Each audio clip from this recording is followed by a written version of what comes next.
Bonjour, Antoine Bellier, je suis le directeur de l'équipe conseil d'EcoAct pour l'Europe du Sud depuis mars 2021. Mon parcours, je suis issu d'une école de commerce. J'ai commencé à travailler donc, dans le secteur financier en Afrique. En 2014, j'ai rejoint Atos et puis j'ai développé progressivement une practice en gestion des risques et en compliance. Donc j'ai d'abord développé une offre en matière de risk management, puis de protection des données personnelles.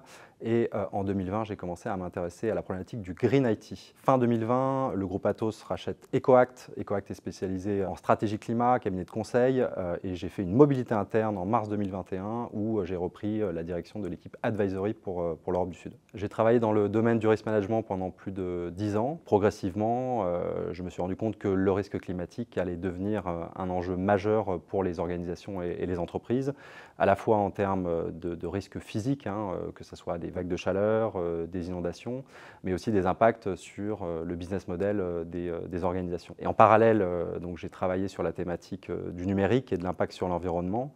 Le numérique, c'est à la fois un risque important, puisque aujourd'hui, il pèse déjà pour plus de 4% des émissions de CO2 sur ce secteur d'activité, mais c'est aussi une opportunité. Grâce aux nouvelles technologies, grâce au numérique, on peut aussi aller décarboner des secteurs qui sont plus émissifs. Je gère au quotidien donc l'équipe conseil pour l'Europe du Sud. Les équipes sont en France, sont en Espagne. On a également ouvert la filiale en Italie en janvier 2022. On est aujourd'hui 80 consultants répartis sur ces 3 pays. Donc les consultants sont issus à 80% de profils école d'ingénieurs, école de commerce, mais nous avons aussi des climatologues, des économistes et des sociologues. Donc au quotidien, les consultants interviennent donc dans tous les secteurs d'activité de nos clients et accompagnent les organisations dans leur transition vers un monde bas carbone. Ça commence par le diagnostic et la mesure de l'empreinte carbone, et puis la définition de trajectoires pour réduire cette empreinte. On étudie également donc les risques physiques, les risques de transition, et on fait des préconisations pour